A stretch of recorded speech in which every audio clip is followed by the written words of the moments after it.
Yeah. Some good old Mega Man there for you. Some good old Mega Man. Hello. Hello and welcome to the first stream of HorrorFest 2024. 2024. 2024 is here. Seems crazy that we not only are we in the year 2024, but we're in the tail end of the year 2024 already, and it seems wild. We're in like the fourth quarter of the year already. It's hard to explain how weird that sounds. Yeah. So tonight we're gonna be looking at pools. This is a game that I looked at very very briefly when it came out. I think I beat the first level. We're just gonna play the first level again, anyways, because it's literally been since April when I last played this game. So yeah, pools is the name of the game. We're gonna check it out. Talk about some stuff. If I sound extremely nasally, I apologize. It is that time of year where stuff's blowing in the air. My sinuses are all messed up right now, so I'm taking some Claritin has actually helped me, but yeah, it sucks. But yeah, let's go ahead and let me boot this up here, and hopefully this boots okay. Hopefully. Seems like it's going to. I'm gonna have to adjust the audio on the fly though. It's probably gonna be really, really loud.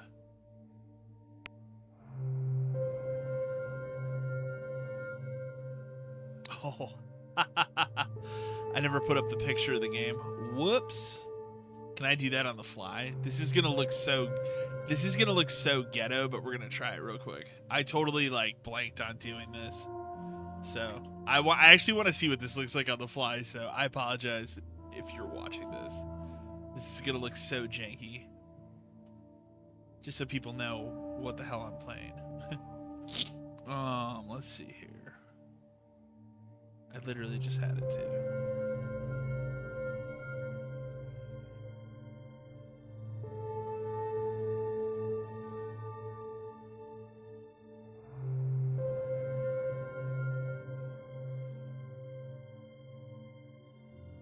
Gosh, you can totally do that on the fly. That's so crazy.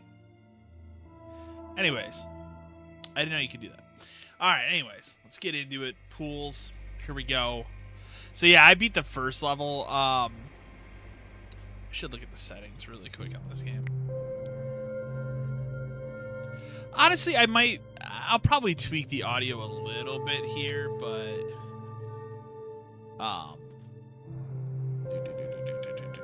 let's see here. Like half it. We'll half it here and see what's going on. But yeah, let's go ahead and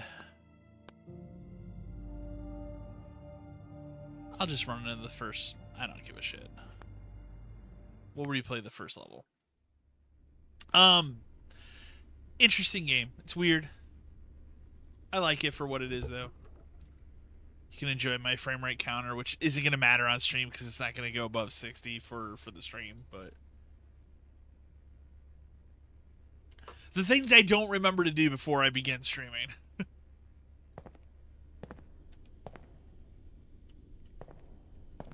The game... Let me check something out once.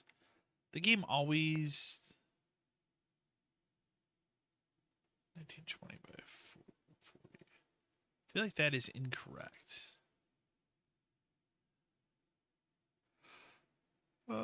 Here. Much better. I don't know why. Turn motion blur off too. Yeah, I have no idea why I did that. Well, we're really doing stuff on the fly today, guys. But yeah, here we go.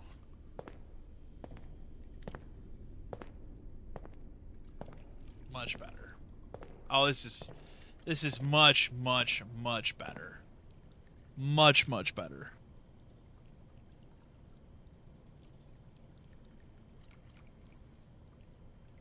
Just checking my audio. It seems like it sounds pretty damn good.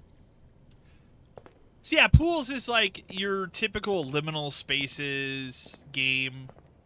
It is, it has a weird vibe about it. I think it's pretty cool.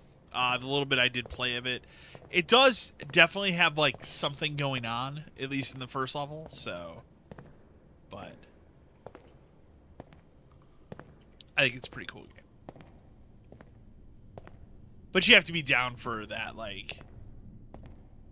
It's not going to be a jump out of your seat horror type experience.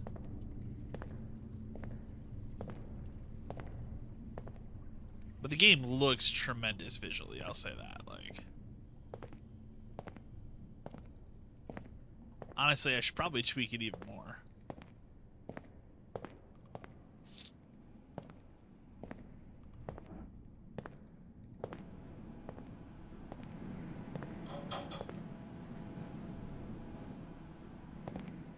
See, like, you'll hear shit going on. It's like, what's going on here? You walk into this dark room where it's like, you can't really see what's going on in here.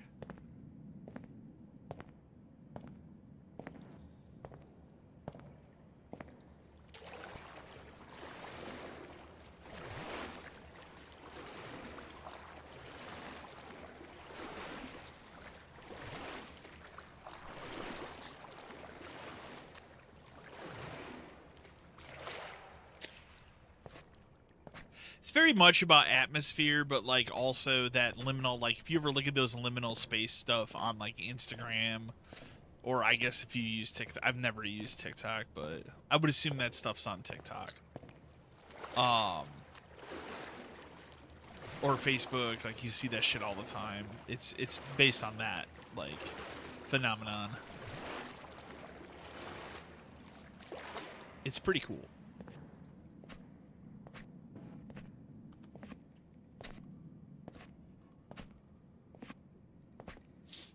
And there's definitely, like, like I said, you'll see at one point, at least in this level, there's definitely something going on. Where it's like, there might be more to this game than you think.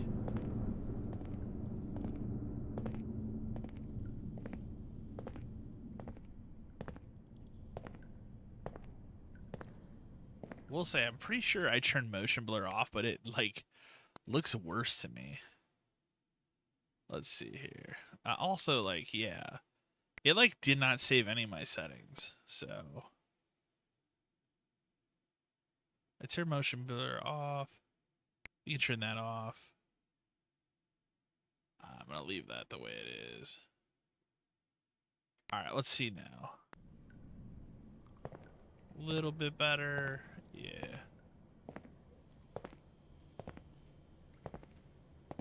I could sit here and probably do a bunch of tweaking with this stuff, but I don't feel like doing that on the fly. So, we're not going to do that.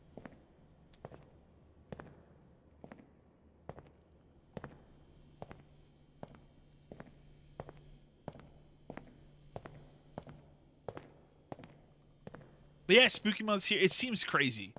It really honestly seems crazy that it's already, like, Halloween season, and, like, it always creeps up, man.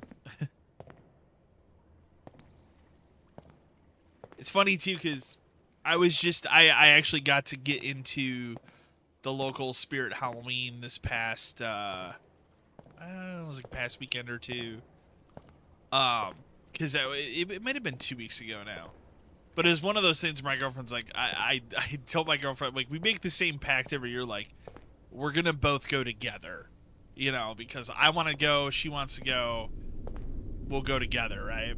And she totally did not abide by that this year. And my girlfriend, I think I've said many times before, she works overnights, so, like, she got off work, and all of a sudden I get this picture of the Terrifier clown, and I'm like, what the fuck's going on? And then I'm like, I like zoom in on the picture she sent me. I'm like, are you in a spirit Halloween? Yeah. I'm like, did you forget? Oh. So, we ended up going this past, it was like 2 weeks ago, and I like, even at the time I was like, boy, it just seems too early, but I guess not. And I bought another coffee mug for my collection that I actually got for $5. Like, it was marked at $10, and I bought that. And then I like to buy, like, they have these plastic cups of like various horror movies, and I've said many times, like, Halloween is celebrated year-round in my house anyways. Like, it doesn't really matter, so... but I buy those all the time because I use them year-round. Like, who cares? And, so...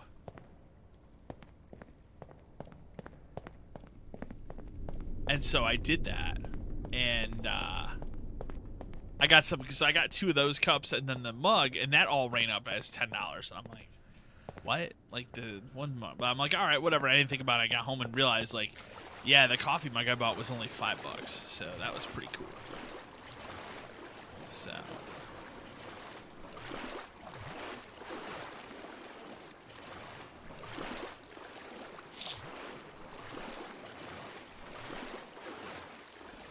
Oh, shit.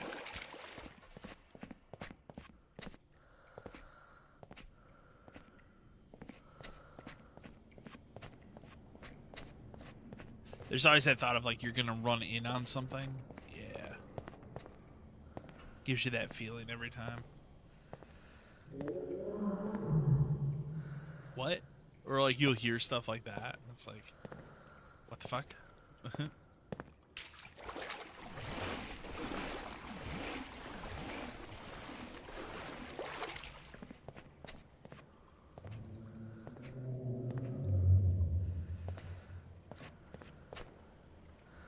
I did not know I could go down this way. I don't remember the layout of this thing because it's been 6 months since I looked at this game, but... Oh! Like, that's the kind of thing where you're, like, turn a corner and, like... Oh. That's a little weird.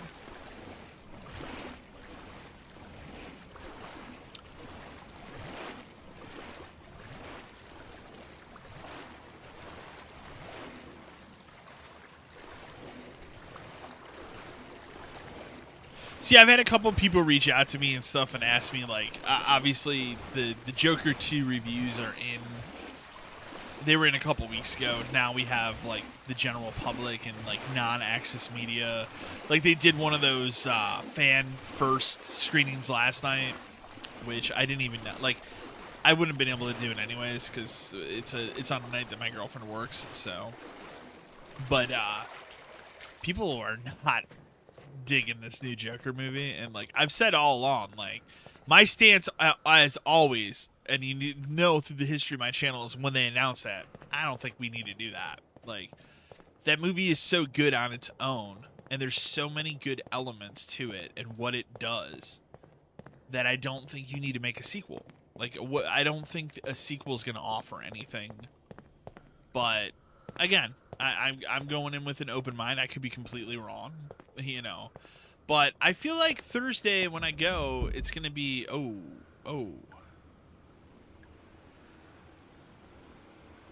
Can't really move the camera. Whoa. Hell yeah.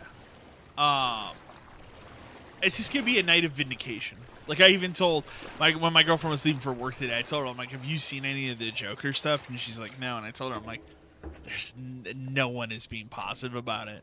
Every fucking person is being negative and saying it's bad. And, it doesn't seem like it's an unwatchable movie bad. It just seems like it's flat, which is almost worse. But I love that 2019 movie. I think Joaquin Phoenix obviously much deservedly won an Oscar, and I'm sure he's fine in this. I'm sure he's just as good. We'll see. I'm withholding my judgment until I see it on Thursday. But I still maintain I don't think you need to make a sequel to that. I would have much rather And I know why it happened, right? Like we made this because, hey, oh shit, hey, how's it going? I know why this movie was made, right? It was made because the Joker came out, made $1 billion in the box office, and for a long time was the highest grossing. Oh, that's creepy. Let's see if he changes direction. No fucking way. Oh, that's creepy as fuck. Anyways, that's why I was saying, like, we'll see, like. But 2019 was the year where it was like, you put any superhero movie out in the theater, it's going to make a fucking $1 billion. Captain Marvel, case in point. Captain Marvel came out in 2019, sandwiched between two of the biggest Marvel movies ever. It was set up for 100% success. So you could have put out anything in 2019, it would have made $1 billion. Pre-pandemic, like, yeah. And people went, dude. People loved the fuck out of that Joker movie. That's all I remember is people like it did really well. And I remember people that aren't even into Batman were like, yeah, I'm gonna go see this Joker movie and see what that's all about. So yeah, we'll see, man. I'm still maintaining my thoughts, but I'm going in with an open mind and saying, prove me wrong. Prove me wrong. So we'll see. But I'll have a review. I'll do a short review of that. And then I'm going to probably share the long form version of my thoughts on that movie on the podcast on Friday. And I'll clip it out. So for people that don't watch or listen to the podcast so they get a chance to see, but yeah, we'll see, man. But my thought process on that always is like, why don't you just do the same type of movie, but take a different Batman villain? Again, Batman has such a like rich. Oh, what? That's weird. Like Batman has such a rich like rogues gallery to choose from. Why not just make another fucking villain and do the same thing? You could have done Two-Face, for example. You know, would fit into that role very nicely. So, but again, this is what they decided to do. It's tracking terribly. Like, and the funny thing about it is, I've been joking with my friends the last couple weeks, is like, tickets went on sale like really early, like beginning of September. Beginning first 2 weeks, and I was like, I'll wait. I want to see. Like, I don't feel like I need to buy tickets this second. And I would just check it became this game where like I would check every day. Oh, no tickets have sold for the showing that I want to go to. Weird. Next day, oh, no tickets have sold for the show. And I would check every day, and I would update them in like our group chat every day. Like, no, still hasn't sold. And the funny thing is, like, I even go and look at the theater, because I'm going to a different theater. I'm not going to the one by my house. I'm going to a different theater to go with one of my buddies. And, like, so I looked, because the theater by my house is always busy, right? Sells out fucking every movie. No. In fact, I'm going to check right. I bet you it has now, but. Oh, God.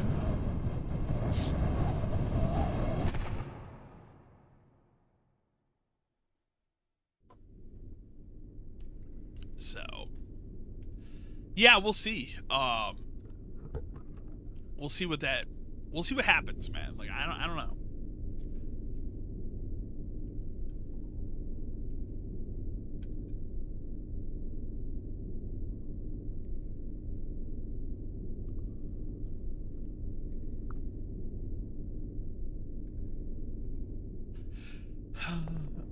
Okay, well, I'm not dead. Well, you're not dead.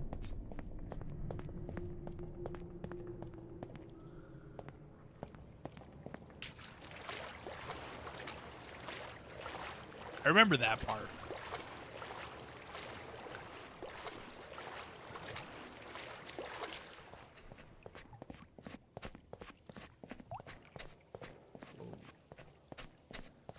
And I guess you could walk into that. It's not going to do anything, but...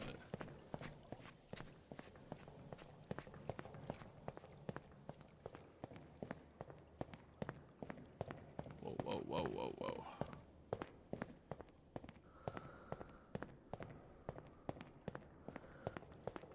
Isn't this the beginning area that I was in?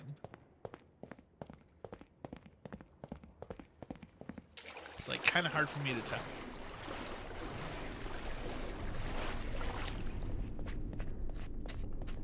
Oh, I see. Okay.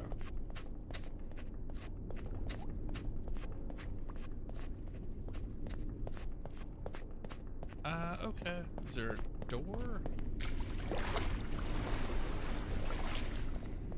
No door. Okay.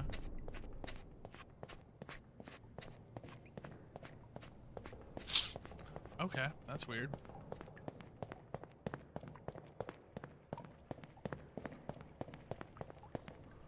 Other stuff coming up on the channel. I am gonna have a review, probably a short review. Hopefully, I'm gonna go this way. Hopefully, it might even be later today. We'll see. But of Apartment 7A, which is the prequel to Rosemary's Baby that is on Paramount Plus right now. I've watched half of it. One of those movies totally. I put it on. So the other day I was like, yeah, I probably should watch this. And I'll say full disclosure, I've never seen Rosemary's Baby all the way through. It's like one of the few horror movies that I just... Like when I was younger, I didn't watch it. And then when I got older, I knew the backstory of the director and what he did in real life. And it was one of those things where I'm like, if you know that story and you know the premise of this movie and what some of it entails, it's kind of off-putting. You know, I wouldn't even say kind of. It's off-putting.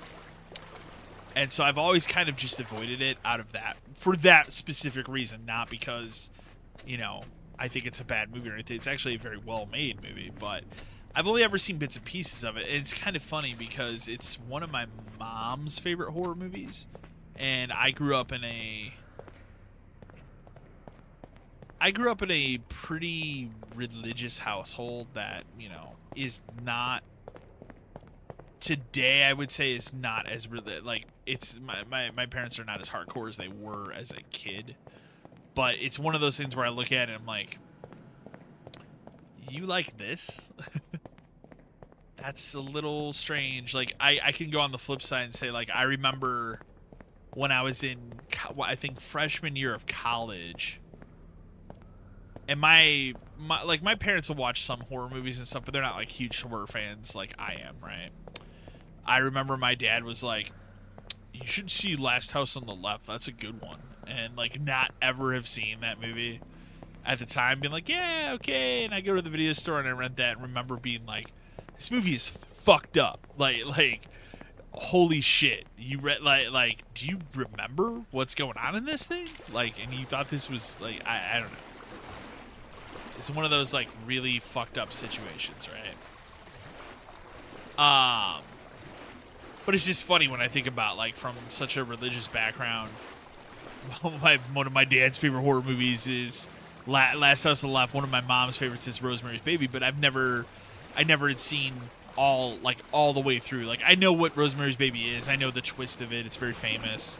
But the other day I was like, all right, if I'm going to watch Apartment 7A and, like, give it a fair shake, I should probably... Whoa, that's kind of weird. I should probably, like, sit down and watch Rosemary's Baby because, yeah, I feel like I'm doing myself a disservice.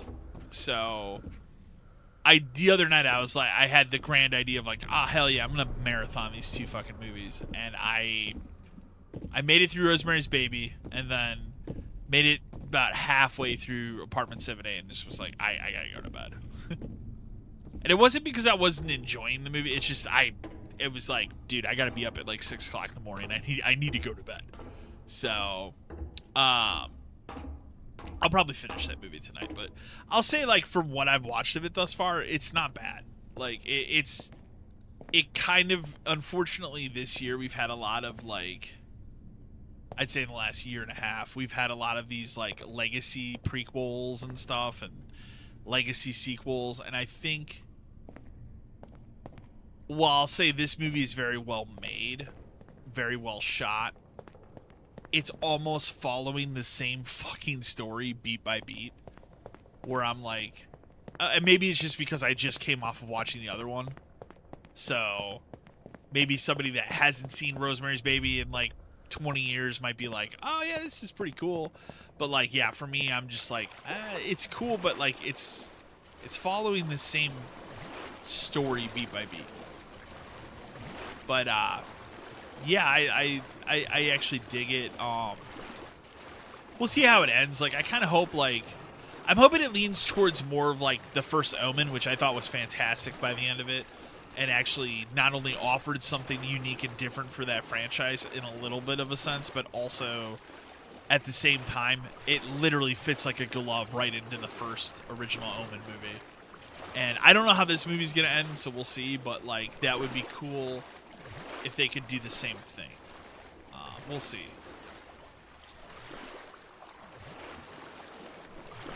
But there's been a lot of that. There's been like the terrible Exorcist sequel last year. That movie was terrible. I actually, funny story, my friend and I, we actually bought tickets because the trailer was so good. We were hyped for it, and all those reviews hit. And like, it's not like it's not, you don't look at it like Joker 2, where it's like, okay, we're getting some weird music here. That's weird. What the fuck's going on here? That's a little strange. But again, it's not like Joker 2, where it's like, the reviews are mixed. You know, it was like, this movie fucking sucks. Don't spend the money on it. So that's why I was like, all right. And it's one of the few times I've ever refunded movie tickets.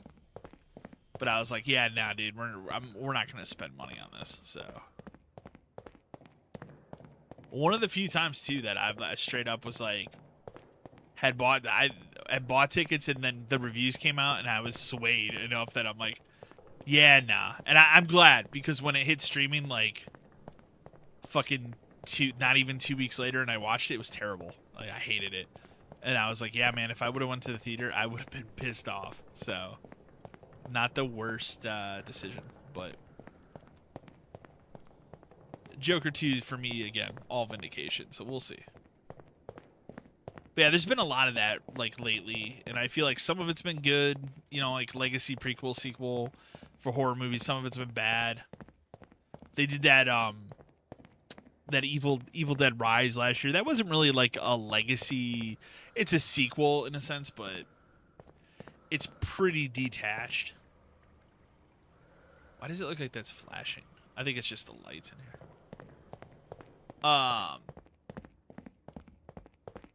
I love that movie. I had so much fun with that. So, can I go up the slide the wrong way? Oh, holy shit, you can. Oh. That was chapter 2? I didn't even know that. Okay. I didn't even know that I was doing chapter 2, so hell yeah. Alright.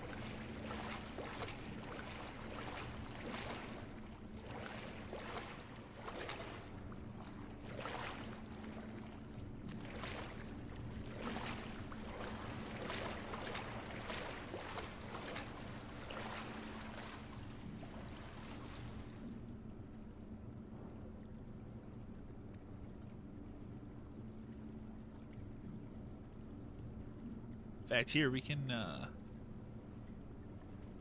make it a little spookier in here. Yeah. The joy of Wi-Fi lights. Wi-Fi lights are really cool until your power goes out, and then the power comes back on.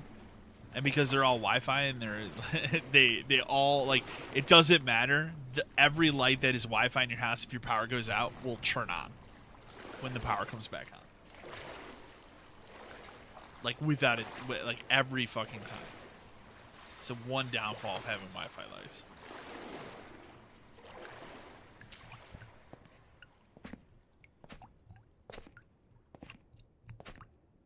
Oh, this is weird. So yeah, other games that we're gonna be playing for HorrorFest. I'm excited. I think I announced the short list of games. There's like Ghost Hunter for PS2, which I actually just today. I actually went to do it yesterday, and then there was a PSN outage last night. But I set up my PS4 Pro. I haven't turned on in like a year and a half. I've had no reason because I just use the PS5. But like, I'm not gonna haul my PS5 into this office, and if I bring my thing is like, if I haul my PS5 into the office here and hook it up to this TV, having an OLED in the other room, and like even having an OLED, I've spent more time in this office since I've rearranged it in the past month, playing games on the Xbox on this TV. Even though I know that the quality of the TV is better, like this TV's no slouch either. Don't get me wrong, but like I have a better quality TV in my living room. But like if I brought my PS5, I'd never leave this room. I'd be constantly. That's really weird. Holy shit. I'd never leave this office, so. And I just don't feel like moving it. So. I'm gonna leave it out there. And yeah. Oh, okay. Oh, hello. We'll go up to the dark area here.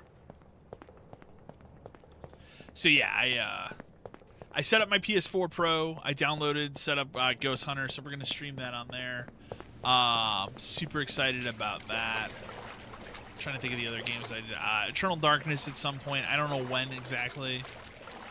That's gonna be all Elgato stuff. What the fuck? It's like a sauna.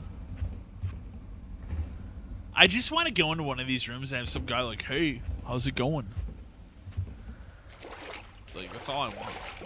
Hey, you having a good time? Yeah, I'm just chilling in this sauna.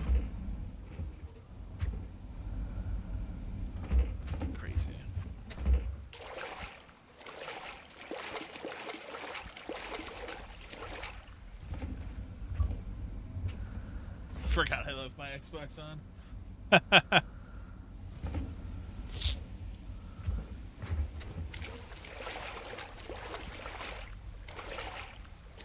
If I sneeze, I apologize. As I say that, I have to sneeze. God, it's hit me in like the last 2 weeks really bad.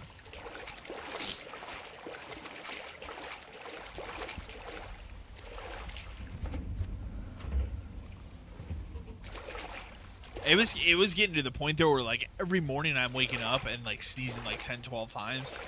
And finally the other day I was like, oh, whoa. Just a toilet? Can you interact with this thing? Is there an interact button? I should probably check that, huh? Camera shaking. I don't think there is.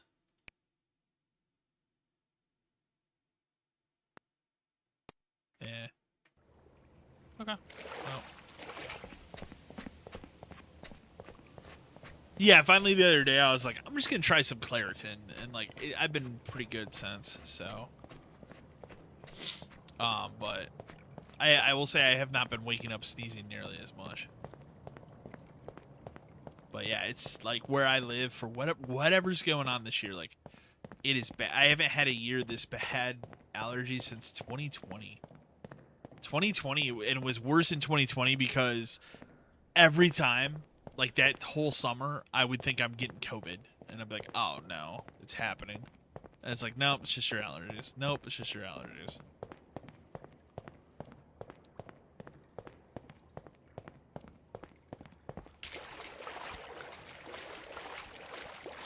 But yeah, there's something in the air that's just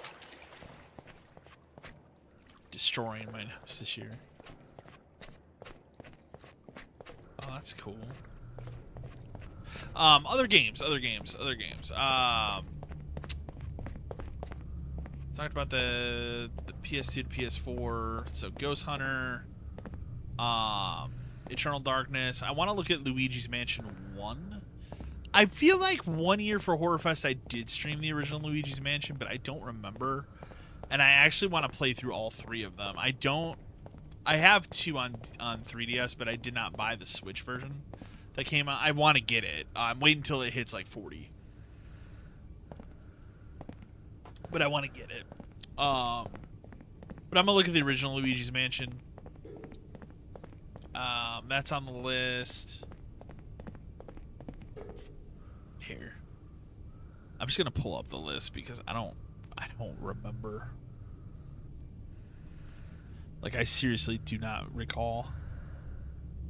I posted it on my Twitter the other day. If you guys, yeah, Marble at Marble _ gallery. Okay.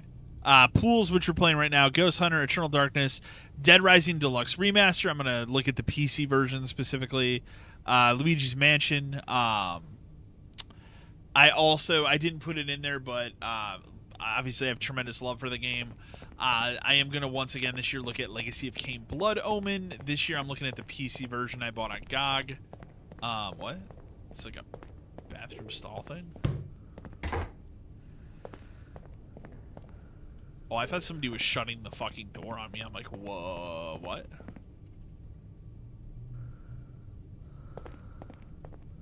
Can you shut the door? Oh, holy shit. Okay.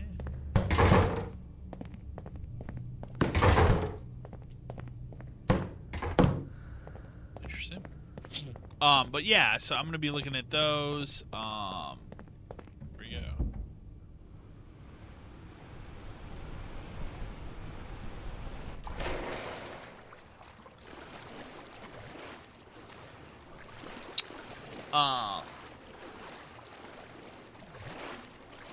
Blood Omen. I'm trying to. There was one other one. I'm like, yeah, I'll probably look at that too.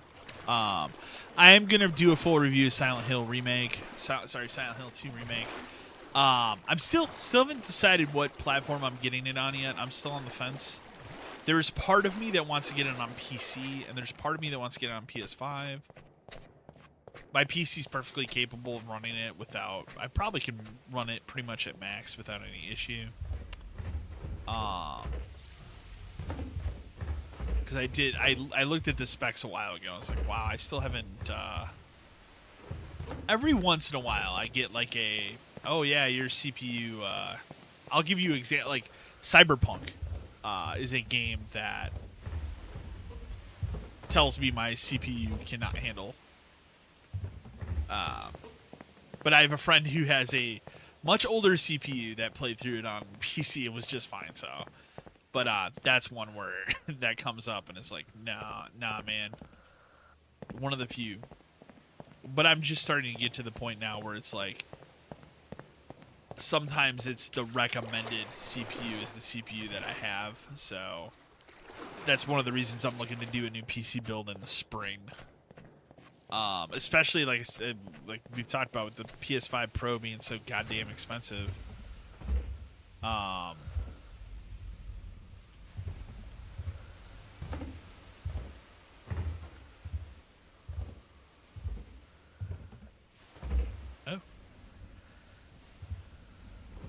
This is weird.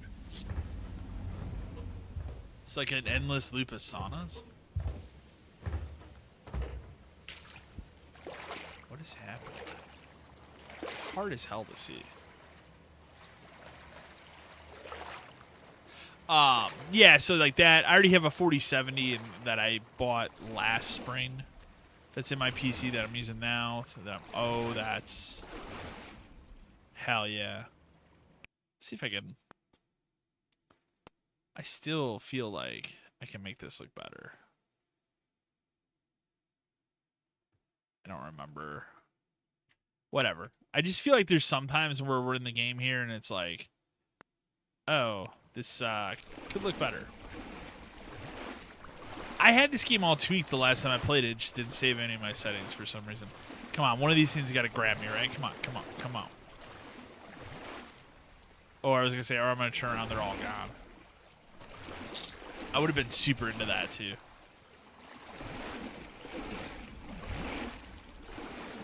Why is it getting dark?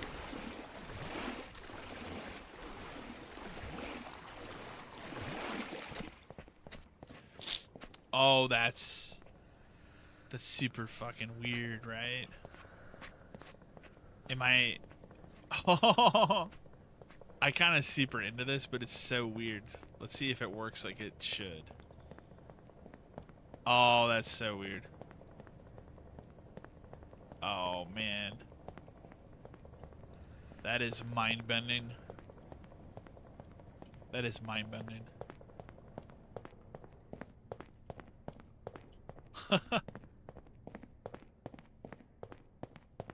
Oh, whoa, whoa. It's like some Inception shit going on here.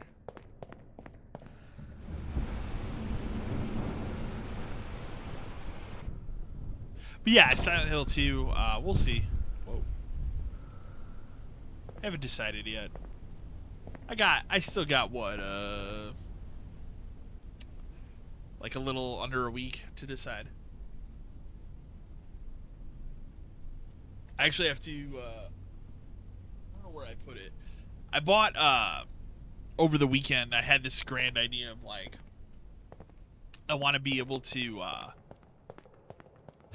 I don't pay for cable TV because fuck that shit. But I was like, oh, I used to, back where I used to live, I used to have like a kind of crummy TV antenna that I just like slapped in my window in my bedroom and then had it hooked up to my TV at the time.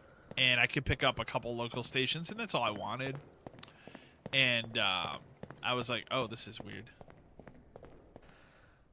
Are we like scolding this dude for taking a gnarly shit or something? Like, what the fuck's going on here?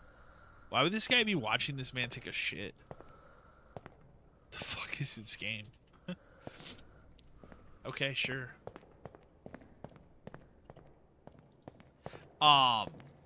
So over the weekend I was like, yeah, I'm sure that technology's like vastly improved in the last couple years.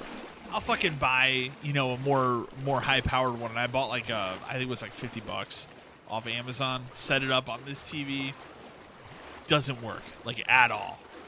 I set it up on my OLED TV out there to see if like it worked there. Picks up one channel and it looks horrible. Like it barely comes in. I was like, fuck this. And I have to go return that. And then I have to decide, like, do I want to try a different one? Because, like, I can't believe that just doesn't work. Like, I live in an area that has even more reception for those TV towers than I used to. So, and I spent like a good hour between these two TVs, like, doing everything and just nothing. Maybe I just need to get the other one that you slap in the window. I mean, it worked. I was able to watch. I think my girlfriend and I watched almost an entire season of Hell's Kitchen that way. Whatever year that would have been. That would have been during the pandemic. So there's no other exit here. I must be missing something.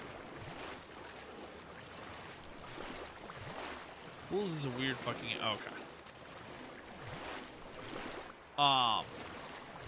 So yeah, I gotta look at that because like I want to be able to. I'd like to be able to watch like the local where I live. The hockey team would be the Blackhawks. I'd like to be able to watch some of those games. And I also like Thanksgiving is the holiday my girlfriend and I invite our families over and celebrate. And because I don't have cable TV the last couple of years since we moved into this house, I've just paid for like a month of Sling TV so we can watch whatever football game is on because, you know, people want to watch that shit. I don't personally give a shit. I'm not a football person, but like, I understand. Is this like a moment in this game where I'm supposed to just sit and reflect? I do like the ambient music. I think it's really good.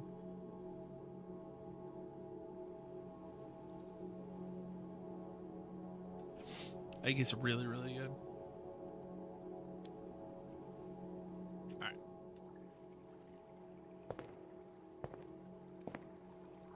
But yeah, I don't know. I'll probably end up just doing another month of that Sling TV when we get to November, but even though I don't want to. Oh, that sounds weird as hell. Am I running into Silent Hill here? Is there a way I can turn up the brightness a little bit? This is actually kind of like... Here. Hopefully this doesn't brighten the game too much for you guys.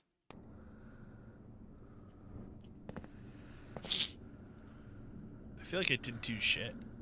If I'm being honest. I'm feeling like it didn't do shit. A little bit. I can't tell if this is the way I came from or the way I'm going. No.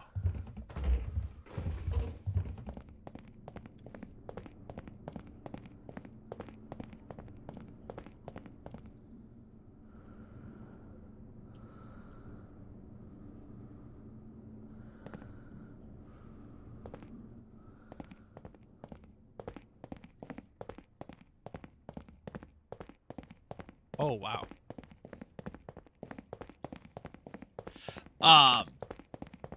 We'll see. Dead Rising Deluxe Remaster. So I... Oh, wow. Okay. That was the end of Chapter 3. So Dead Rising Deluxe Remaster. I totally did not plan on buying it on the PC right away either. I had bought it on Xbox. I did most of my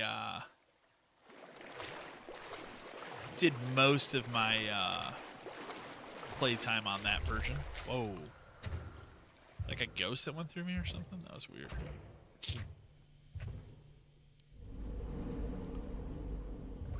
Okay.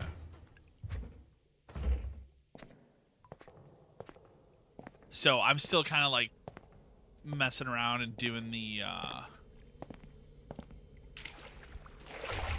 yeah, that was another ghost right there. So I'm still kind of messing around and doing the whole zombie genocider achievement on that version, so that I can do like a regular playthrough. So my goal is to try and get that done before, because like nobody wants to sit and watch me stream going for that stupid fucking achievement. So I gotta just finish doing that, and then I'll be streaming that at some point this month.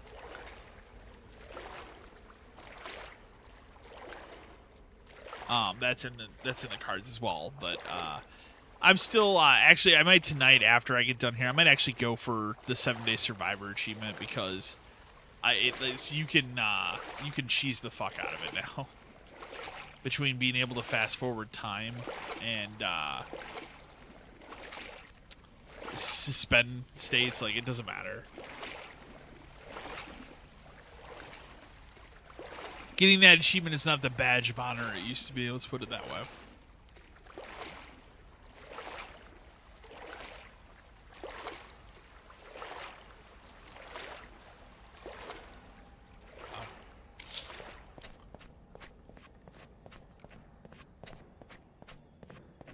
It was creepy as fuck. These are like actual like house doors, but you can't open them. Weird. This is getting weird. Oh, whoa. Okay. That was kind of crazy. I did also watch the first two. I've not watched the most recent, but I watched the first 2 episodes of the new season of Frasier. It's good. It's just as good as the reboot first season was. Like I like it a lot. I'm having fun with it. So, oh, okay. That's nice for you. Okay. Yeah, the first 2 episodes they put out, good. Still continuing. Still feels like Frasier, but more modern. The only thing I don't like, and I pointed this out to my buddy, I noticed this between watching the first season and the second season. The second season so the first season when you watch it, it has that like it's never really noticeable unless it's a like a continuation of an old sitcom. So like Roseanne, for example, you know, for someone like me who's watched that show probably 10 times through, you go from like the old like grainy version of how that looked to the modern, and everything looks like super clean because it's pristine HD clarity. Frasier had the same thing going on in season 1. Season 2, they tried to add this like retro grain filter to it, and it comes off as very distracting to me because I'm like, this isn't supposed to look like this. But I got used to it by the second episode. But like that was a weird choice that somebody made. It was like, hey, remember this? But it's not. It doesn't like distract from like the quality of the show. It's just it's a weird decision somebody made. It was like, hey, would this look more retro if we did this? And it's like, yeah, I guess, dude. But like, also, what? So.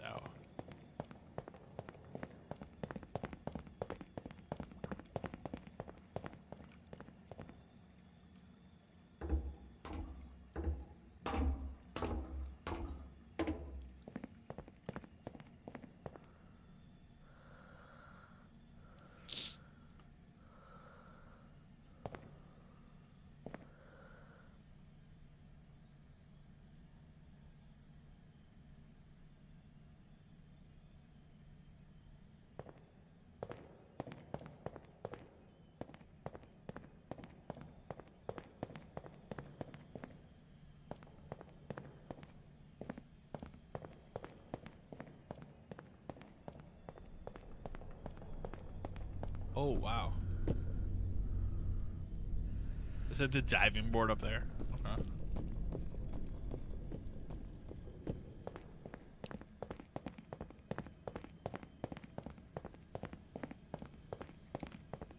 I guess, yeah. Whatever. I'm just gonna keep climbing this, see how high it goes.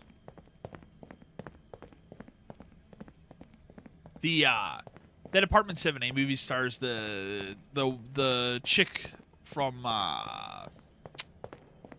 Ozark. The one that has the famous line, "I don't know shit about fuck." It's crazy because like I don't know, maybe because I've never seen that actress in anything else than Ozark. I guess I just didn't realize that like she totally doesn't have a southern accent. And so I'm watching this and she's just speaking normally and I'm like, "Oh, okay." That shit like say what you will about the quality of Ozark and like that girl is a tremendous actress. Tremendous actress. Let's just see the other side.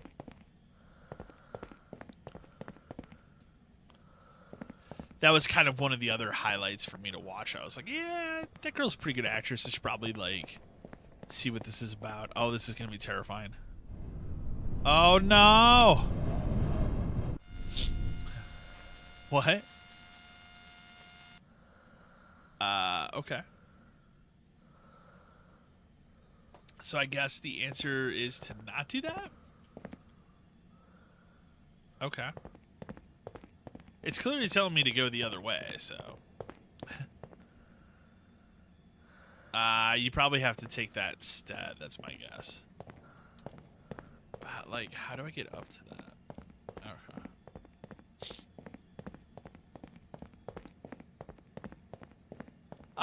Other than that, like for myself, I've been watching some horror movies here and there. I decided this.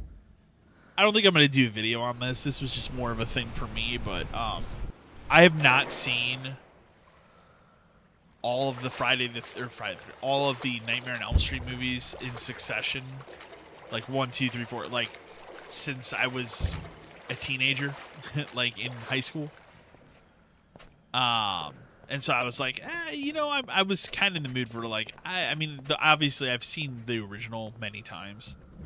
That's kind of the only one I've seen the most. Like, and then Freddy vs. Jason I've seen probably more than most people should. But I've not seen the other ones in a long time, like 2, 3, 4, 5. New Nightmare. I kept wanting to say Freddy Goes to Hell, and that's Jason Goes to Hell. So I was like, yeah, fuck it. So I'm through 4. I'm on 4 right now. And I'll say, like, it's a weird fucking franchise, man. Like, when you go back and look at it now. Like, that original movie's a fucking classic. It's great. I love it. They should never remade. Like they could have done a better remake. I don't want to say they should never remake it because, like, I really like the 2009 remake of Friday the 13th. I think it's really good. But on the flip side of that, it's hard to remake it without Robert Englund because he is Freddy. Like, that dude totally. Like, they got the Rorschach guy to play him, and, like, he was fine, but he didn't have the same pizzazz as Robert Englund. He pretty much just played it straight. So. And that movie had terrible use of CG. Terrible use of CG. So. No? Okay. I must be in the wrong way. Oh, apparently the answer to that is no. But yeah, so I've been rewatching those, and it's, like I said, it's been like 20 years since I've seen either of them, or any of them besides the first one. And so, like, rewatching them, it's like, yeah, the first movie obviously great. It's a classic, seen it many times. The second movie is not bad, like, I like it, but the third movie is such a direct sequel that it feels super out of place. It's like when you watch the second one, it just feels like you could totally tell, like, the movie came out, it was the 80s, the movie, like, super low budget, made a shit ton of money. Hey, this is a horror thing, the kids are into horror, make another 8 of these. Here, we'll give you a little bit more money, go make another one, right? And, like, that's what happened in the 80s a lot. And it still happens this day, but in much higher budgets. But so I feel like with Nightmare on Elm Street Part 2, they were not fucking ready to make that movie a year later, and they just picked, like, some random ass script and were like, yeah, I guess we could kind of fit this and make it work. It just seems so weird. It seems like the kind of sequel you'd make as, like, the 4th or 5th entry, where it's like, oh, we've run out of steam with this. Because then you get to the third movie and it's like, okay, here's the original chick from the first movie. We're actually progressing the story forward. This is where she went because of this. You know, now there's all these kids, and they can fight against Freddy in the dream world and shit like that. So, it's just it's weird. It's weird, but I like it. But yeah, I'm on 4. I gotta watch 4. The one thing that still gets me to this day, and I know it's fake as fuck, but it's just the thought of it, is when Freddy uses... There's one kid, because the whole thing is like, in that third movie, the whole thing is like, these kids they're the Dream Warriors, right? Like, but nobody believes them that they're having these nightmares. They think that they're all trying to unalive themselves. And so they're all in psychiatric wards and shit, you know, in this psychiatric ward. But obviously the twist is they're all the final kids from Elm Street, because obviously the whole premise of the movie is Freddy was a child murderer. The parents banded together because the cops wouldn't do anything, and they burned him alive in his, like, hideout, shed, whatever. And then he obviously survived, came back, and was like, hey, you know, I'm gonna haunt all your kids in their dreams and whatever, right? Like, that's basically a really quick 30-second rundown of who Freddy Krueger is. And so in the third one, they have these kids that are in this psych ward. I realize I'm going the wrong way. And the one kid, he's like the puppet master of the kid, and he does this thing where he, like, peels the skin, like, off of this kid's arms up to his wrist, and he uses the skin as, like, the puppet. And, like, to this day, that still gets me. Like, it's just such a gross image where I'm like, oh, man, that's wicked. So, on the subject of like gross out shit, my girlfriend really wants to watch Terrifier, and I have no interest. I know what they are. Like, you'd look at me and go, oh yeah, huge horror fan. You should be all about Terrifier. No, I know what they're about. I think they push the limit too far. I don't think they would be entertaining. I get there are certain people out there that look at that type of horror and they think it's, comedic, and they laugh at it and they have a good time, and that's fine. You do you, man, whatever. But I look at it, I'm just like, this is fucking disgusting. Like, it's too far. Like, I'll say this. I had a problem with Hostel. There's no fucking way I could sit and, there is literally no fucking way I could sit and watch Terrifier. So, I have no interest. The problem is there's all these TikTok videos and, there's TikTok videos and memes and stuff of the clown. And so she sees those and she's like, oh, but he seems like a cool character. I'm like, we shouldn't be like, if you looked up and realized half the shit this fucking character did in these movies, we shouldn't be glorifying him. He goes far beyond what Freddy, Jason, and Michael Myers do. Let's put it that way. So I don't know. I can't get behind it. I've never seen any of those movies. I know what happened. I've Wikipedia'd them and like gotten the gist and like, yeah, that seems fucked up. But I have zero interest. Like, I have my limits. Hostel's a good Hostel, and I'd say like the third Saw movie were like my breaking point, because like when Saw 1 came out, that movie, I was floored. I was in. I was like, this is fucking amazing. I loved the premise. I thought it was awesome. And then Saw 2 came out. It was like, I compared to like original Halloween 2, and I'm like, yeah, it's a decent follow-up. They shout out the story a little bit more. 3, much like Hostel, it's just torture porn at this point. Like, we're just fucking torturing people and showing you everything that happens, and I'm not that kind of person. Like, I don't need to see that. What broke me was the guy in the Iron Cross thing where they like broke his bones were coming through. I'm just like, I hate this. I went to the theater to see that one, and then I was out after. I'm like, fuck this. This is dumb.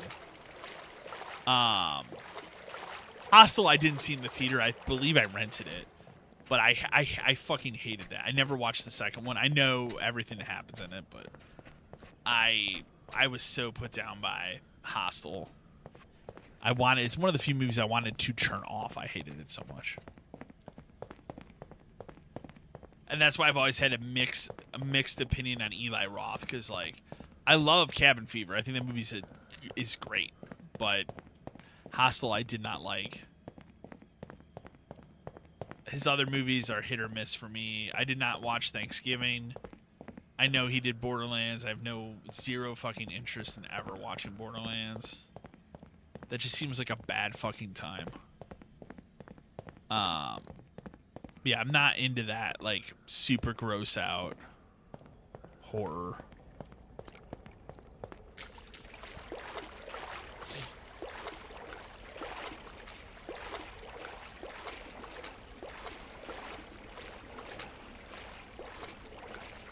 I'll give another example of that shit, because speaking of that, like, my girlfriend were talking about that recently. Like, what's like something from your childhood that like still traumatizes you to this day? Like low level, not like, oh yeah, I saw this fucked up murder, or something like that, but like low level, like it shouldn't be a big deal to everybody else, but it is to you, kind of a thing.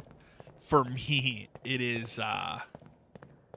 the movie Indiana Jones and the Temple of Doom. And most people be like, oh yeah, the heart scene, like the heart scene in that movie is fucked up, don't get me wrong. Seeing that as a kid is like, what is fucking happening right now? But no, the scene that got me, still to this day, I cannot watch. I have to fast forward anytime I watch that movie, is the scene they are eating all of the gross out animal stuff. I can't do it. And to this day, like, and the reason it came up is because my girlfriend and I are watching Chopped. We're watching Chopped from like beginning to end, just because, like, we both like cooking shows. We've kind of gone through the rest of the major ones. Like, I've seen every season of Hell's Kitchen, MasterChef, Kitchen Nightmares. So we just finished Top Chef this past year. And I like Ted Allen a lot, and I was like, oh yeah, dude, we'll watch fucking Chopped. And we're still on volume 1, season 10, and like there's so many episodes of Chopped. I don't think it can be done, but the reason this all got triggered is we got to an episode where it was like Halloween or something, and they're gonna cook with rattlesnake or something, and I was like, I can't watch this. And we were eating dinner as we were watching. I'm like, we have to turn this off. I can't watch this. And we had to flip the episode. She's like, why? She's like, who cares? And I had to explain to her. I'm like, well, this is the reason why. And she's like, really? And I explained, like, yeah, like, ever since I was a kid and I saw that scene for the first time, it just fucking traumatized me for some reason. Like, everything about that just turns my stomach, and I just, ugh. Like, they cut open the snake, and little baby snakes are coming out, and it's, oh man. Like, it just, even thinking about it grosses me the fuck out. It makes my hair stand up, like, just thinking about it, ugh. The monkey brain, like, everything about it's just, it's so terrible. Like, ugh. And I'd argue that Indiana Jones movie is like some of the most badass scenes of the original trilogy of movies. But yeah, anytime I ever watch that movie, I skip through that. Like, pulling that dude's heart out, whatever. I thought it was fucked up as a kid. Don't get me wrong, but like, I got over it. Whereas like, the other is insane.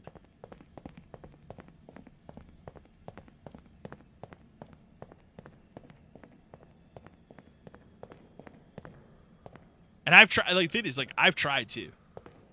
It's not like I haven't tried. Like, I have tried to sit through this. I can't do it. I just, every time I see it, I'm like, ugh. No thanks, man. So fucking crazy.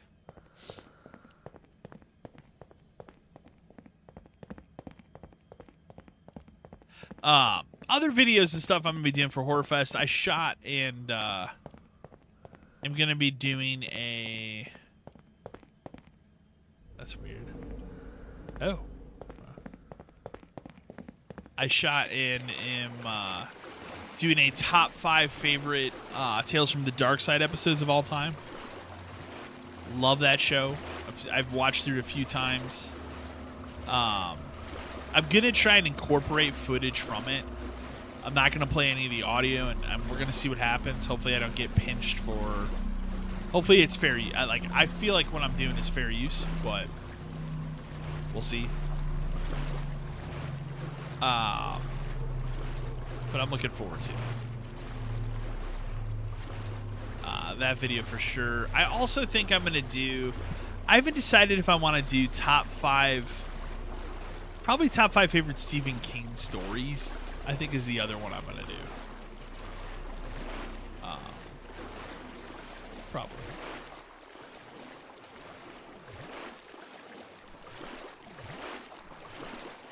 I am also going to do a review of the Salem's Lot remake. I hope to get that watched. I want to watch it as soon as possible. I'm kind of hoping that they... Whoa. Okay. I thought it was like some dragon or something, and I'm like, whoa, this is getting really fucked up.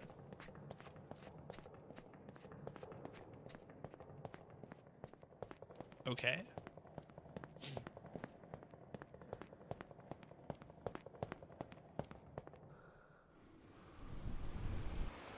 Well, at least you're not making fun of that guy taking a shit.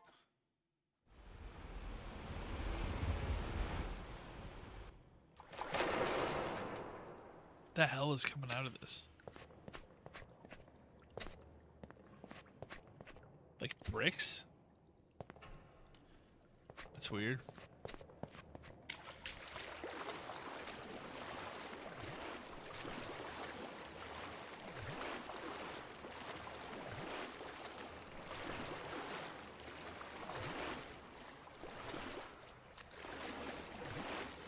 we'll see. Cause I'm already going to see Joker Thursday night, so like, there's no way I'm gonna be able to watch that movie on Thursday.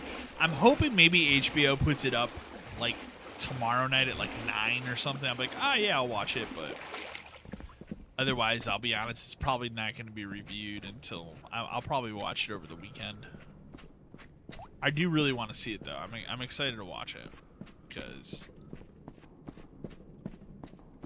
we'll see if it's good. I don't know. The early reviews of it were kind of, well, I should say the early review I saw was IGN. I don't trust IGN with their fucking reviews anymore.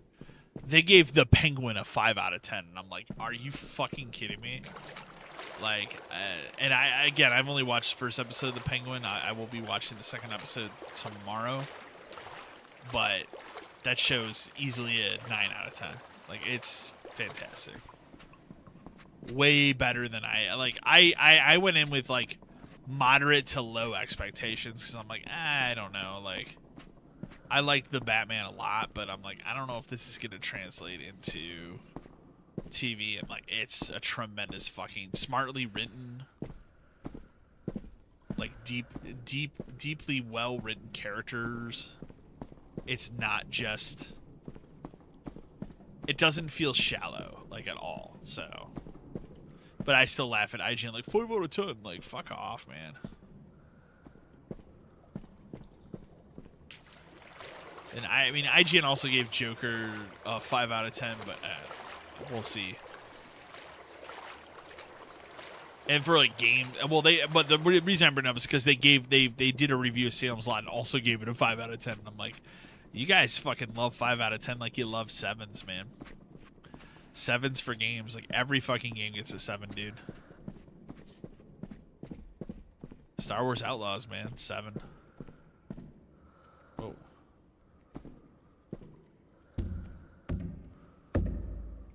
Feel like that's not the answer, but maybe it is.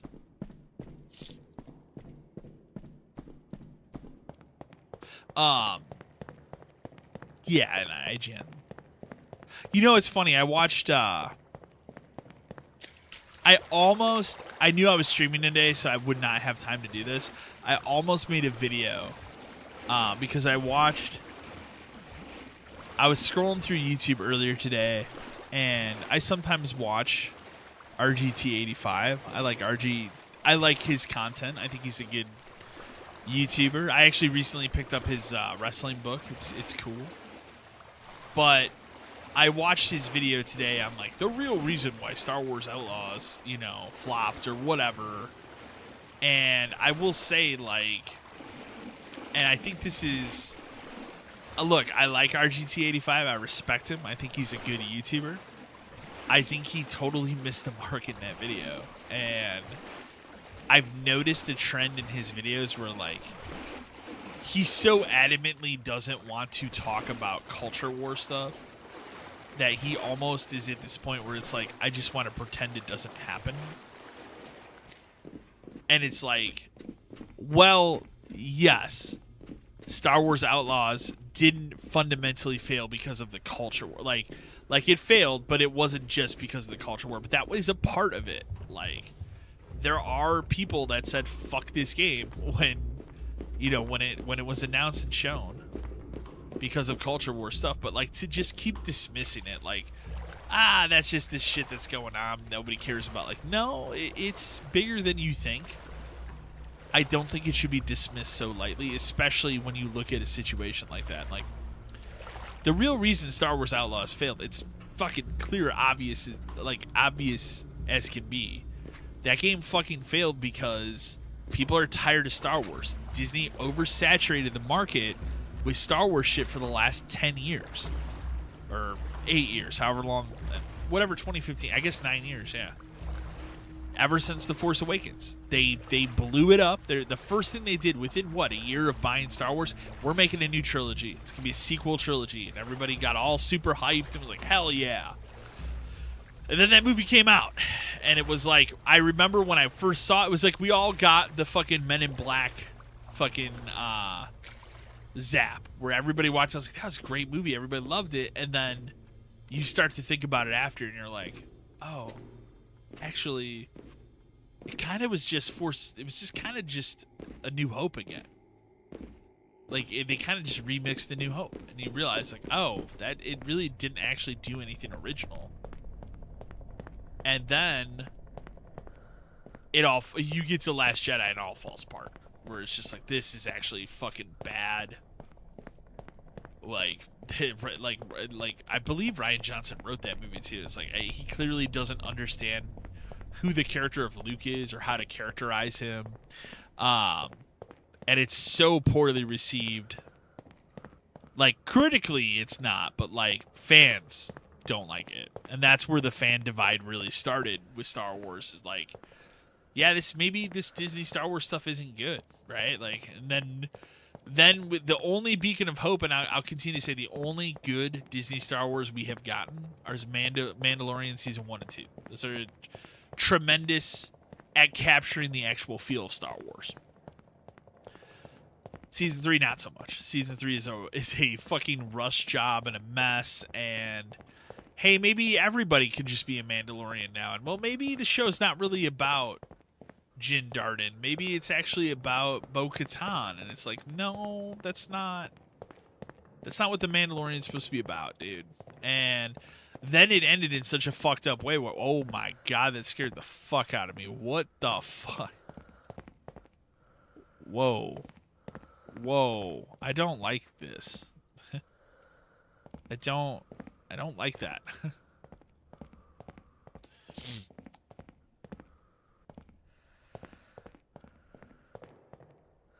This is weird as fuck. But yeah, Season 3 of that. I can't speak to Andor. I never watched it. I didn't watch the show Ahsoka, but I don't care. Everyone collectively knows the Acolyte is garbage. Except for the Access Media will keep shilling for Disney until they... Literally, like, I feel like the Access Media at this point will take a fucking bullet for Kathleen Kennedy. That's interesting. Okay. I really do. Like, it just seems insane. But... anyways, you want to get, like, and that's the whole point of my rambling here is, like, I feel like he totally missed the mark in this video where it's like, no, the actual reason why Star Wars has been and is failing is because they just oversaturated, dude. And they didn't just oversaturate for the last 10 years with too much Star Wars. It's too much mediocre Star Wars. Too much like, this really isn't what the fans want. You know, we threw out the expanded universe, but we're going to pull shit from it, but do it worse. I actually, over the weekend, we have a really cool bookstore in this, like, not in my town, but the next town over, which is, like, literally, I might as well live in that town. I live so close, like, it's absurd. They have a really cool downtown area that I like to go and chill in. They got, like, a cool coffee shop. There's a cool bookstore there, anyways. And, that's cool. And, I have never owned all three. I've read them in the 90s, but all three of the Timothy Zahn trilogy, which most people consider the actual true, like, sequel trilogy to Star Wars. And for whatever reason, I only own the first one, Heir to the Empire. I don't have the other two. And I saw them post on Facebook like, hey, we just got these in. And it wasn't like they were expensive. Like, I paid $6. So, but I was like, I this past weekend we went through there. I was like, I need to snag these up. And at some point, I'm going to sit and reread those. Because it's probably been... Gosh, I was like middle school when I read those books. Because that was when I was really into Star Wars. And that was like the mid to late 90s when they did like the special edition stuff. That's when I really got into Star Wars in a big fucking way. This is interesting. Does it matter which one I take? Like, even though I turned off motion blur, the game still has this weird blur effect I don't care for. What's the yellow one going for? I don't even see green on here.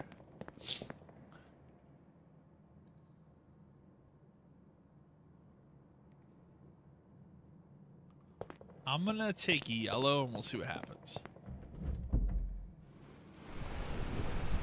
Oh. Well, fuck me then. Like, I thought it was gonna... Okay.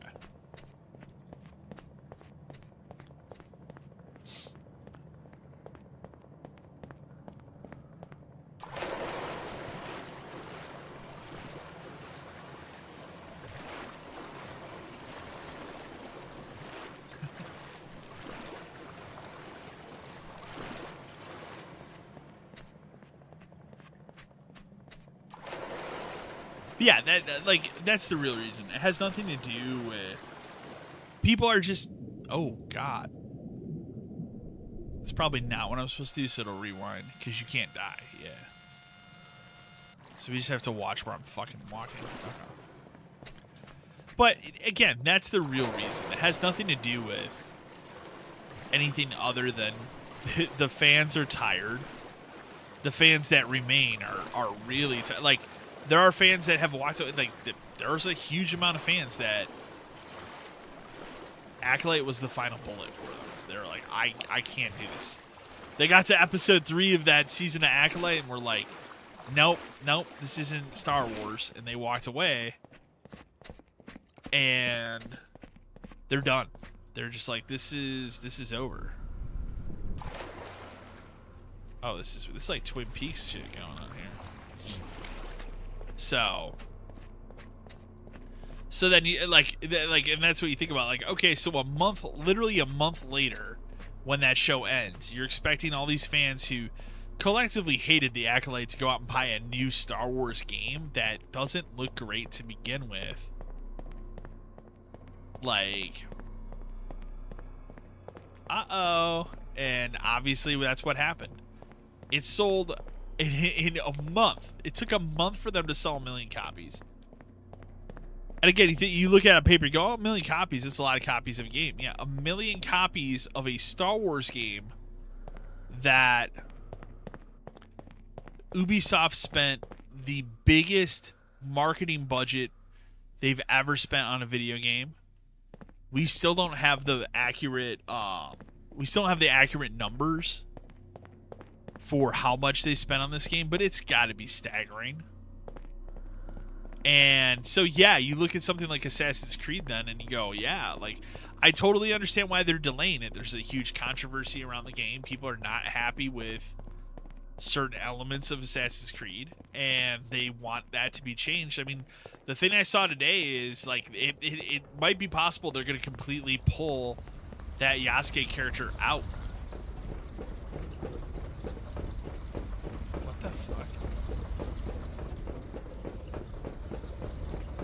This is really weird. That was the latest thing I read today, where it was like, oh, like they might actually say fuck it and pull that character out. It's just you play as the female protagonist. I don't remember her name. Nobody talks about her because there's no controversy around her character.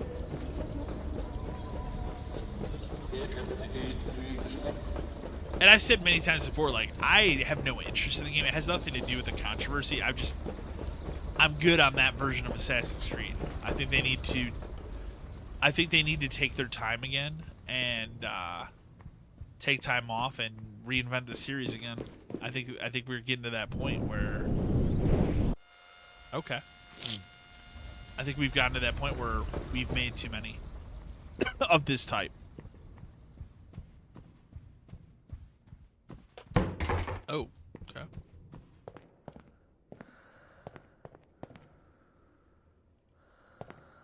So...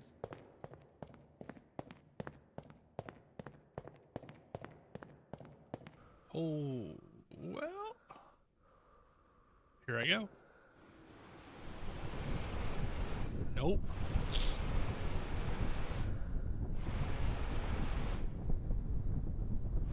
Yeah, it wouldn't work like that. Oh.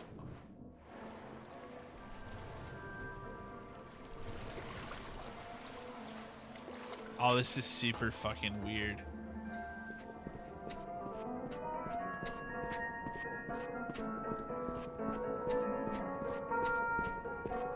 You can't go in the house?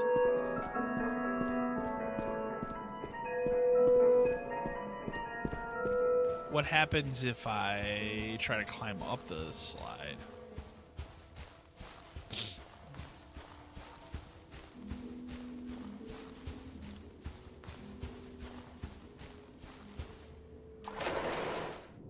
Oh, it's gonna rewind me out. Nope. Okay, I guess not. I don't think there's really anything in this.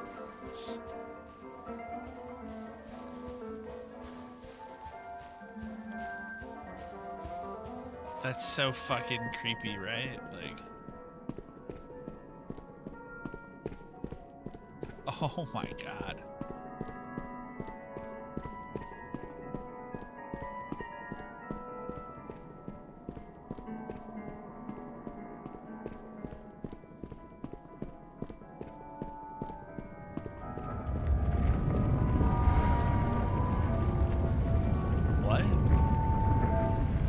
What is happening?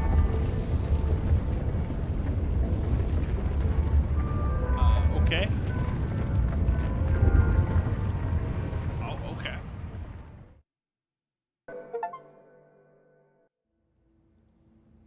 Let me check something once. We might be at the end of this game.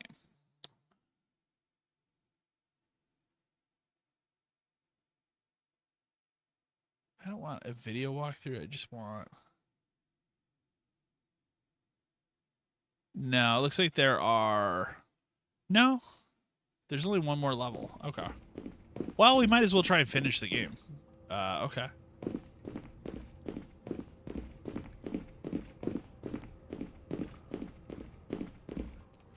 I mean, again, the game wasn't... It's like $10, I think. So it's like, I'm not upset with the game's length in any way. If I paid $60, I might be like,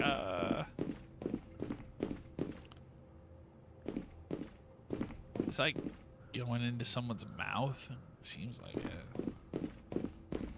I'm waiting for that like PT moment where I go around a hall and it's just like you see the thing standing there and you're like, nope, nope, I'm good. Nope, nope, gonna pass. Not doing this. Nope.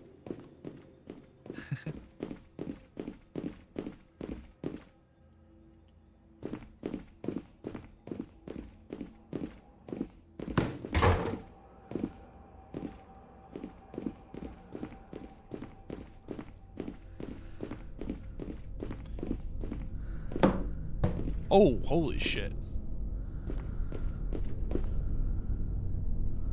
I did finally get my Zelda copy from Best Buy. What a fuck up. What a fuck up. Like, they actually, because I complained. It's like what happened with that for me, and it apparently happened with a shit ton of people, is I ordered it, like, beginning of September because Amazon was doing that thing where, like, we're not going to play nice with Nintendo, so we're not reserving this game.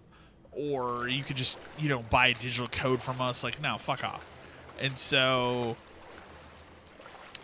I was like, I've had really decent success with Best Buy in the past. Like, worst case scenario, it comes a day later. I don't really care because, like, in all full disclosure, I probably will not open this game until the next Switch. Because I'm just, at this point, I'm kind of waiting. So I was like, but it's not going to go on sale. So anytime soon, so I'm like, whatever, I'll just buy it at launch.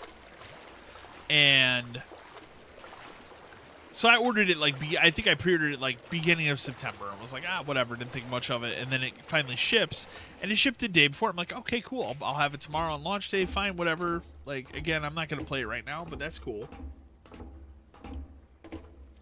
And then I get my shipping update that says, oh, hey, yeah, expected delivery October 1st. And I'm like, what? You know, and I'm like, what? No? What? And again, it was free shipping because it's you're buying something over $25, but still. I'm just like, what? And so I'm like, no, that doesn't make sense. And so then I'm like, okay, maybe it's just a fuck up. It's going to update, right? Whatever. And so I wait the first day. I'm like, I've already succumbed to the fact that, like, I'm not going to get this game on launch day. I don't really care. It's not the end of the world. So we get to Friday. This shit is not updated. It's still like, hey, you're getting it on Monday. And then it updates, and it's like, yeah, we just shipped from California. I'm like, what? And so that's when I looked online, and, like, I see a bunch of people complaining, like, what happened to my Zelda copy? Not to mention, like, if I was the kind of person that cared about that acrylic pre-order bonus, I didn't get that. I know it's while supplies last, but, like, they didn't even bother to say anything. So I ended up bitching about it in a Twitter thread to, like, Best Buy support. And they were like, hey, you know, reach out to us here and we'll see what we can do for you. And I'm like, okay, like, you're not going to get this game to me sooner. It's already shipped, dude. And so they were like, yeah, we'll, you know, to make good on, we'll give you $10 off, like, your next purchase. And I'm like, okay, fine, whatever. Like, at least it's something. And then they send me this fucking email coupon, and it's, yeah, $10 off a online-only purchase. Fuck off. Like, I have no plans to purchase anything from Best Buy online again, like, unless I'm picking it up in store at this point. So, like, fuck yourself. Like, that was my response. Like, that's so stupid and lame.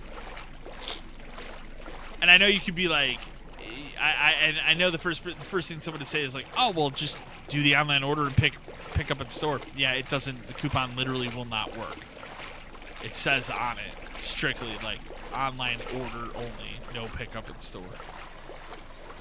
So, because my first thought was like, oh, totally, I'll get $10 off Silent Hill and I'll just buy it on PS5.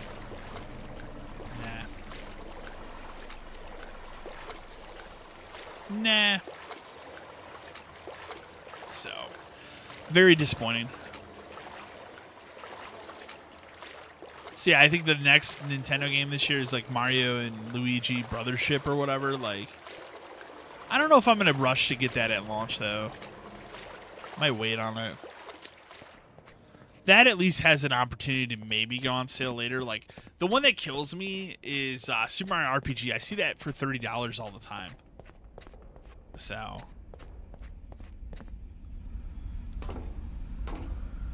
it's like, it kills me because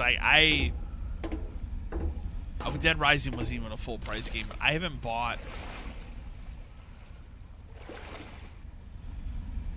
a game at full price in a while. The last full price game I bought, and it was out of panic, was Stellar Blade. Because, was it Stellar Blade or was there something between? I think it was Stellar Blade.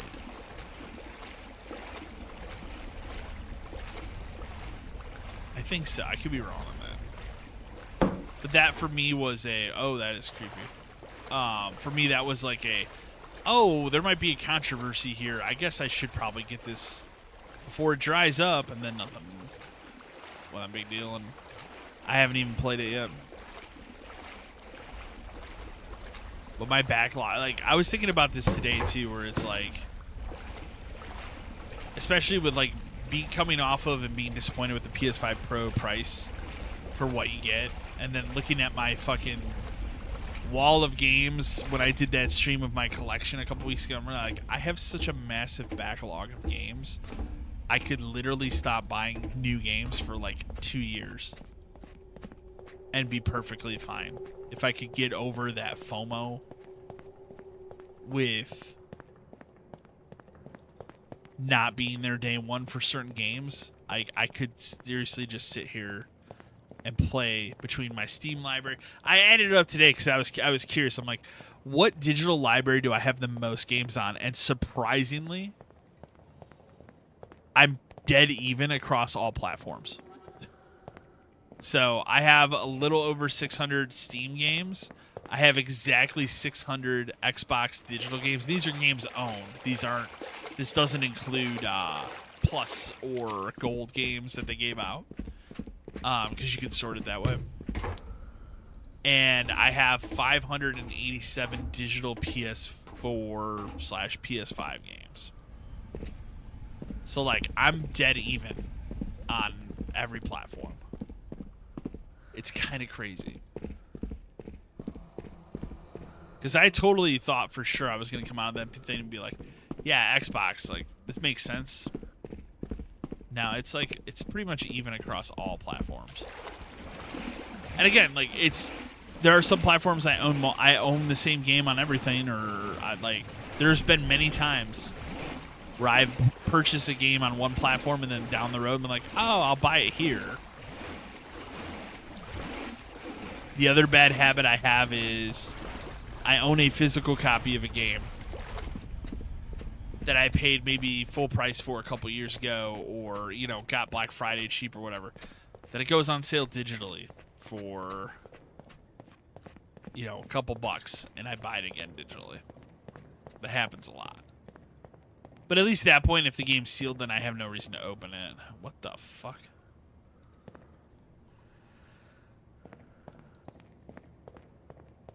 That would be the first thing I would say. Because, yeah, I would simply just wouldn't open it. And I've done that with some stuff. Like, I'll give you an example. East Origin. I mean, this is a limited run version of a game, but East Origin for PS4. I never opened that, but most limited run games I bought I actually have not opened because I have it digitally. I also super 100% do not support limited run in any way at this point. Like, I am mad that I had to give them fucking money for Castlevania only because I have to. Or that collection isn't gonna be like, I own every Castlevania game except for 3 of them, and that would have made 4. So it's like, no, I have to do this. I'm missing Dracula X for Super Nintendo. I'm missing... What the fuck?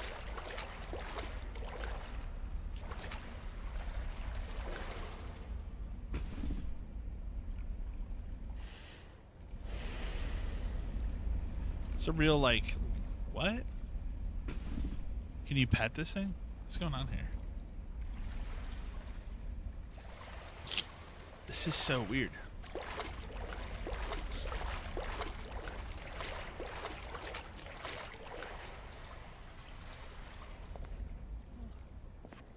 Okay.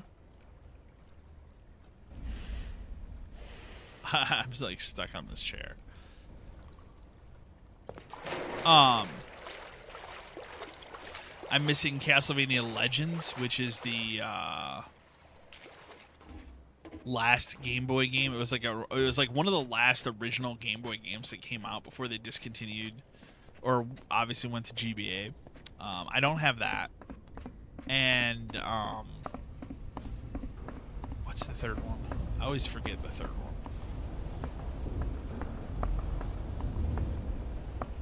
Like, I have the hardest stuff. I have a sealed copy of Rondo of Blood. It's like my most rare game that I own, which is fucking insane to say out loud. I have a sealed copy of Rondo of Blood for TurboGrafx. Crazy. But I don't have Dracula X.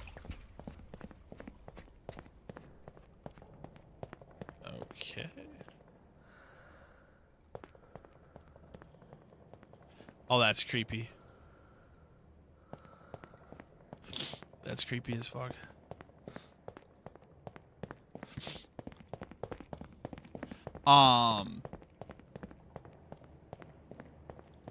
What's the third one?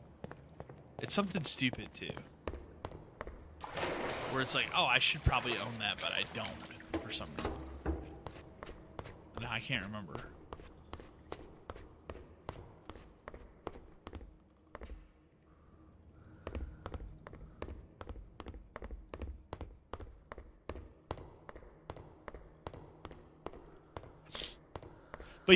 But yeah, that got announced, and I was like, God damn it, I'm gonna have to give these fuckers money. So I did. I ordered it. It's the first thing I've ordered since the whoa, that's creepy. Super, super long wait for my Zombies at My Neighbor's Collector's Edition, which took way too long.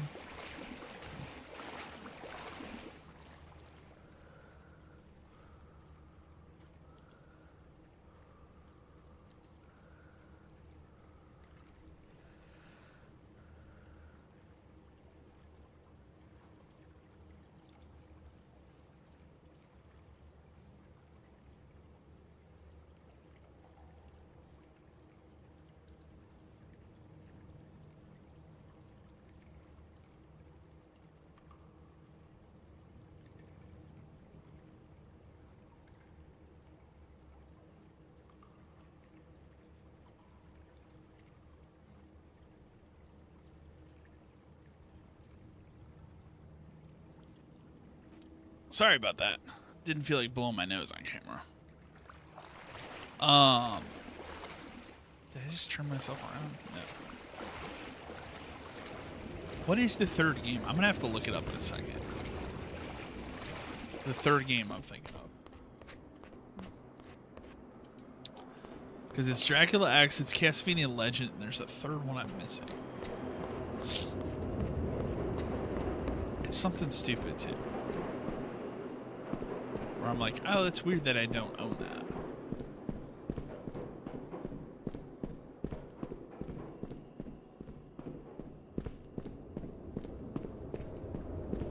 Because, yeah, like, I own Curse of... I mean, I can run through them all. I mean, I own the NES games. I own Super Castlevania 4. I own Bloodlines for Genesis. I own Symphony of the Night. I own Chronicles for PS1. Lament of Innocence for PS2. I have Curse of Darkness for Xbox. I have all 3 DS and all 3 GBA games. I have the 3DS Mirror of Fate. I have, obviously, Lords of Shadow 1 and 2. I have Castlevania 64. And behind me on my shelf, one of my other prized possessions in my collection, my boxed copy of Castlevania Legacy of Darkness for Super Nintendo, which is hard to find because it was a Blockbuster exclusive. I have a boxed copy of that, which is pretty cool. That's probably it. Oh, okay. So there's something I'm missing. I'm going to have to look up. I have both the Game Boy games. So, Belmont's Revenge, and I forget what the other one's called. I think The Castlevania Adventure, and then Belmont's Revenge. God, what am I missing? Missing something. Maybe it is only 2. But I feel like there's one more in there. That's like, oh. And I'm going to look it up and I'm going to be like, oh, yeah, that's right.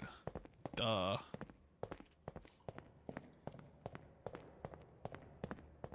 Gotta be close to the end of this game, right?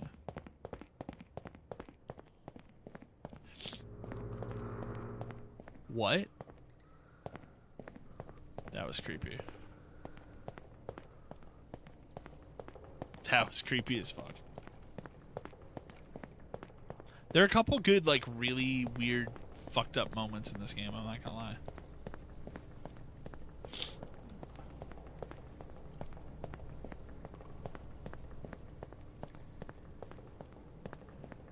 Man, it's driving me nuts what that game is.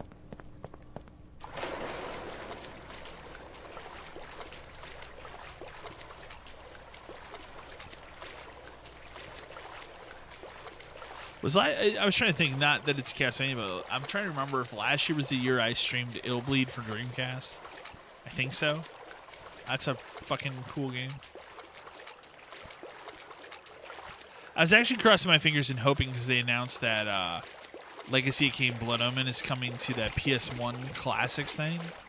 I was hoping that that was going to be out before the end of the month, but I don't know. If it is, I'll stream that version, but I don't think it's gonna be.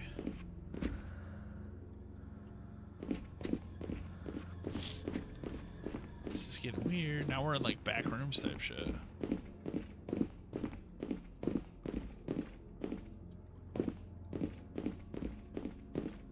Whoa.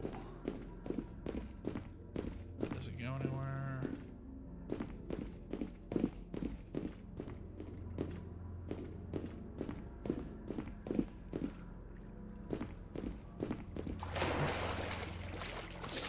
What's happening? Oh.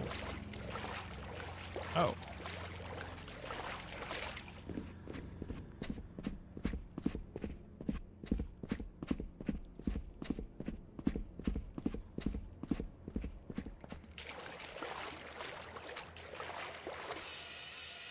What?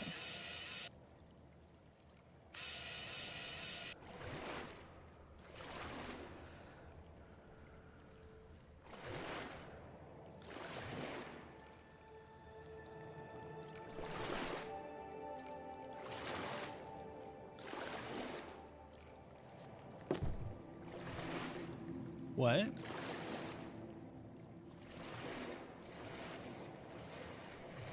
What just happened?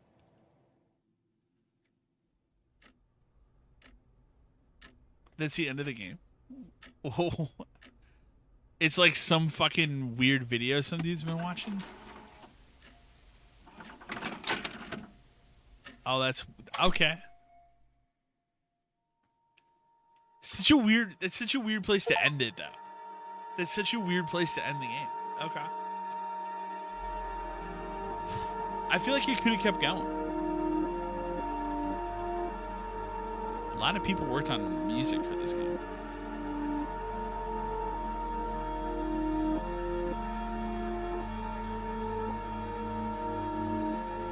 Game was cool. You exit this? Okay. Okay. The game was cool. I enjoyed my time with it, I must say. I thought it was pretty cool. Yeah. I totally did not sit down thinking like, oh hell yeah, we're gonna sit here and fucking finish this game tonight. I totally thought like, oh, I'll play it for a little bit, but yeah, we totally fucking rocked the shit out of that game and it's done. All right, man. Yeah, night one of HorrorFest is in the bag. As far as the next stream, it's probably not gonna be until Sunday. The what is that? Sunday. Let me take a look here. The 6th. Game to be announced. You'll see it pop up on the channel. Be looking for that. I will say, as of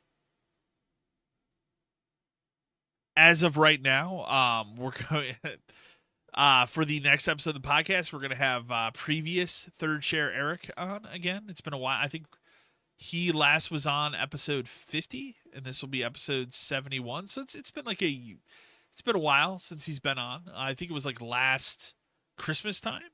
So it'll be fun to have him on. Again, if he continues to choose to do that. So, but that'll be happening this week. There'll be a new episode of the podcast on Saturday. Video, audio, be on all the places. So look forward to that as well. There'll be some other content coming out this week. I'll have a Joker review. I will probably have a review of this Apartment 7A coming up pretty short here too. And otherwise, yeah, stick around for that content. Otherwise, thank you for watching, and I will catch you next time.